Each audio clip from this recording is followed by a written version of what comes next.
મહત્વના સમાચાર ગુજરાત સહિત દેશમાં કોરોનાના કેસીસમાં વધારો થઈ રહ્યો છે। ગુજરાતમાં કોરોનાના નવા વેરિયન્ટના 36 જેટલા કેસ સામે આવ્યા છે। દેશમાં કોરોનાના JN1ના 109 કેસ નોંધાયા છે।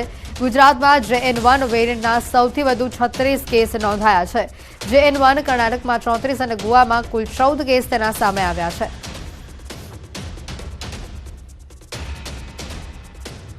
आज मुद्दे વધુ વિગત મેળવીશું। फोन लाइन पर संवाददाता फराह खान जुड़ाई चुके हैं।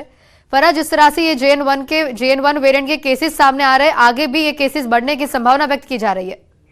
जी बिल्कुल, देखिए जीनोम सीक्वेंसिंग लगातार की जा रही है और JN.1 के अगर हम मामलों की बात करें तो लगातार आंकड़ा बढ़ता जा रहा है और अब ये 109 के करीब पहुंच गया है। वहीं अगर हम सिर्फ गुजरात की बात करें तो 36 मामले सामने आए हैं और ओवरऑल अगर हम एक्टिव संख्या की बात करें, एक्टिव संख्या जो है वो 4000 के गई है।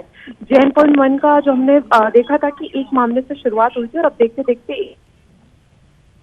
सीक्वेंसिंग लगातार हो रही है, सर्विलेंस जो है वो लगातार की जा रही है, मॉनिटरिंग की जा रही है, लेकिन मामले बढ़ते जा रहे हैं। वहीं हेल्थ एक्सपर्ट का साफ कहना है कि अभी घबराने की जरूरत नहीं है क्योंकि इसको एक वेरिएंट ऑफ इंटरेस्ट घोषित किया गया है और ये इजीली ह्यूमन में स्प्रेड हो रहा है, लेकिन इसका मोर्टालिटी रेट नहीं है, इतनी सीवियरिटी नहीं है, केसेस जरूर बढ़ेंगे क्योंकि हर साल ये देखा जाता है कि कोविड का एक सर्ज देखने को मिलता है और ये जो मामले हैं वो लगातार इसलिए बढ़ भी रहे हैं क्योंकि मौसम में बदलाव हुआ है। SARI की बात करें, ILI की बात करें, तमाम रेस्पिरेटरी इन्फेक्शन जो हैं वो पनप रहे हैं। तो ऐसे में घबराने की जरूरत नहीं है, लेकिन जिस तरीके से आंकड़े बढ़ रहे हैं उस तरीके से सावधानी रखने की जरूरत है और न्यू ईयर का टाइम है, तो ऐसे में लोगों से भी अपील की जा रही है कि लोग जो हैं वो पूरी तरीके से एहतियात रखें, ज्यादा से ज्यादा सोशल डिस्टेंसिंग का पालन करें, मास्क पहने और जो लोग किसी बीमारी से ऑलरेडी जूझ रहे हैं उनको एहतियात रखने की ज्यादा जरूरत है। बिल्कुल फराह, इस वेरिएंट के कुछ नए सिम्टम्स सामने आए हैं? जी बिल्कुल, देखिए अगर लक्षणों की बात करें तो इस बार ये देखा जा रहा है कि जैसे पहले सीवियर लक्षण होते थे वो देखने को नहीं मिल रहे हैं। इस बार बहुत ज्यादा माइल्ड लक्षण है। जो पहला मामला सामने आया था उसमें जो देखा गया था कि जो महिला थी वो उभर चुकी थी और उसके बाद जो है दोबारा से उनको री इन्फेक्शन हुआ था।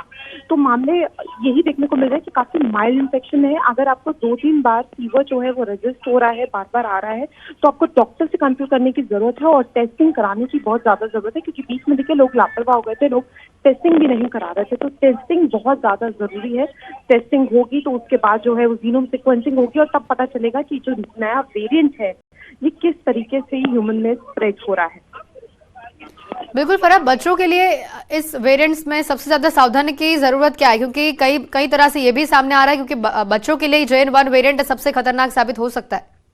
जी बिल्कुल, देखिए बच्चों की बात करें, जैसे मैंने थोड़ी देर पहले कहा कि जो लोग किसी गंभीर बीमारी से ऑलरेडी जूझ रहे हैं उनके लिए एहतियात रखने की बहुत ज्यादा जरूरत है।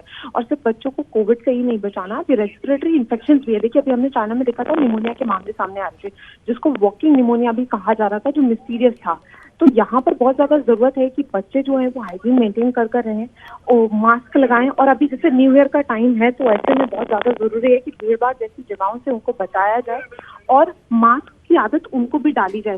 देखिए जिस तरीके से मामले बढ़ रहे हैं कहीं ना कहीं वही टाइम आ रहा है कि जो हम देखते हैं कि हर साल केसेस बढ़ते हैं, क्योंकि शुरुआत हमने एक्टिव केसेस की 300-400 के करीब देखी थी और आज वो 4000 के करीब हो गई है।